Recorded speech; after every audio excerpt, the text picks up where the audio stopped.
আজরাইল আলাইহিস সালাতু ওয়াস সালাম বলেন, নবী গো আপনি কান্না করছেন কেন? বলে, আমি একটা কারণে কান্না করছি, আমার হাসানের জন্য না, হুসাইনের জন্য না, আমার পরিবার পরিজনের জন্য না। বলে, কেন কান্না করছেন? বলে, আমি যদি দুনিয়ার জমিন থেকে বিদায় নেই, যদি আমি দুনিয়ার থেকে পর্দা করি রে, তাহলে আমার সাহাবায়ে কেরামদেরকে এতদিন আমি দেখে রেখেছি, কিয়ামত পর্যন্ত আমার উম্মতেরা আমি নবীকে দেখবে না, আমি নবীর পেছনে নামাজ আদায় করতে পারবে না, আমি নবীর সাথে একসাথে বসে খাবার খেতে পারবে না।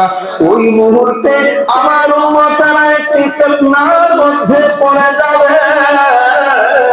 ওই সময়টার জন্য আমি চিন্তা করে আমি রহমাতাল লিল আলামিন নিজের মনকে মানাতে পারি নাই, তাই আমি কান্না করছি।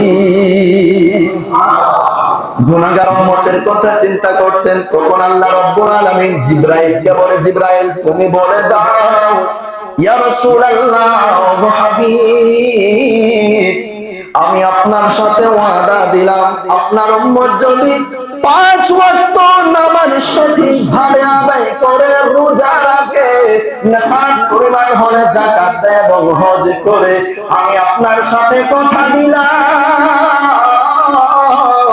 আপনার উম্মতকে আমি আল্লাহ জান্নাতে প্রবেশ করানো আমার দায়িত্ব হয়ে যাবে। জোরে বলেন সুবহানাল্লাহ। মুসল্লিয়ানে কেরাম, আল্লাহর রাসূল সাল্লাল্লাহু আলাইহি ওয়াসাল্লাম প্রত্যেকটা মুহূর্তে মুহূর্তে নামাজ আদায় করার নির্দেশ দিয়েছেন। আল্লাহ রাব্বুল আলামিন পবিত্র কোরআনুল কারীমে নামাজ পড়ার নির্দেশ দিয়েছেন। সাহাবায়ে কেরাম নামাজ ছাড়ে নাই, ইমাম হুসাইনও নামাজ ছাড়ে নাই। মৃত্যু ইন্তেকালের আগ মুহূর্তে যখন সীমার যখন গলার মধ্যে ছড়ি চালাবে, ওই কঠিন মুহূর্তে তিনি বললেন, আমাকে 2 রাকাত নামাজ আদায় করার সুযোগ দাও। আল্লাহু আকবার। শুধু 2 রাকাত নামাজ আদায় করার সুযোগ দাও। ইমাম হুসাইন ইন্তেকালের আগে আবার প্রমাণ করে দিলেন, ও নানার উম্মত,